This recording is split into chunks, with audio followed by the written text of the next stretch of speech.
Hey everyone, welcome back. When we think about World War II, we often focus on battles and strategies, big picture stuff. Right, But in this deep dive, we're going down to the human level. right. Getting granular. We're going to look at how German and Soviet soldiers experienced the war when they weren't fighting. Exactly. Like what was leave like? Yeah. How are they treated by their own side? We've got some fascinating primary source excerpts that reveal a lot about morale on both sides. Okay.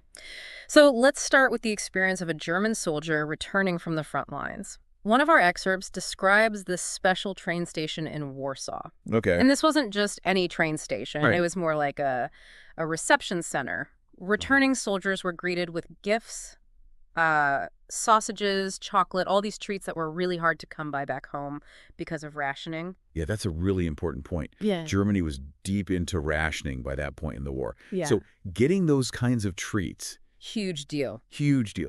And it wasn't just about keeping them fed, right? Yeah. It played right into the Nazi propaganda machine. They were selling this whole idea of Heimat. Heimat. Yeah, it's kind of like Yeah. this idealized vision of the homeland. They wanted soldiers to believe they were fighting to protect this perfect vision of Germany. So by giving them these gifts, they were basically giving them a little taste of what they were supposedly fighting for. Exactly. It's a powerful psychological tactic. It's like, see, this is what you're sacrificing for. This is what makes it all worthwhile. It's interesting, you mentioned propaganda because it does feel very staged, right? Like creating this image of the returning hero being showered with gifts makes you wonder if this was standard practice for all returning soldiers or just, I don't know, certain campaigns, maybe ones they really wanted to highlight. That's the million-dollar question. Hmm. It's hard to know for sure what went on behind the scenes. Propaganda tends to smooth over the rough edges of reality. Of course. Yeah. But there's no doubt it would have had an effect.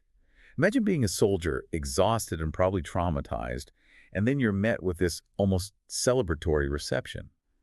Even if you knew it was staged, it must have had some impact on morale. Right. Definitely. Especially when you compare it to the experience of the Soviet soldiers, which, based on our sources, seems like the polar opposite. Oh yeah, talk about a different world. Our sources describe constant deployment, like nonstop. No leave, no sausage-filled welcome wagons, just this relentless grinding pressure of the Eastern Front. Can you imagine? That's hard to even fathom, Yeah. really. Years of that kind of pressure. I mean, we know that brief breaks were sometimes granted, What but does that even mean, brief breaks? right, it's such a vague term. It could mean anything from a few hours of rest to maybe a day or two if they were lucky, and contact with family, almost non-existent in many cases. Wow. So what explains that difference in approach? Like, why was the Soviet experience so drastically different? Well, I think there are a few factors at play.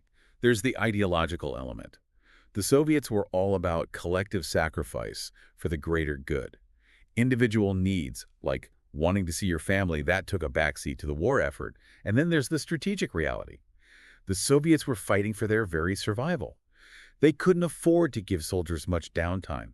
They needed everyone, all hands on deck, constantly. And it seems like that took a toll. One of our sources uses the phrase slaves to the war to describe how Soviet soldiers felt. And that's Content. it is. And it really speaks to the human cost. These Totally. weren't just numbers on a casualty report. These were people who were being pushed to their absolute limit. Absolutely.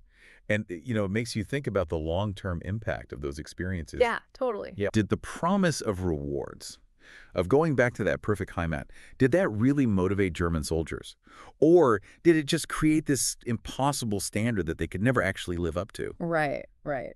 And on the Soviet side, did that constant pressure, that emphasis on sacrifice, did it create this like unbreakable spirit? Or did it breed resentment? Exactly. We can only speculate, of course. Right.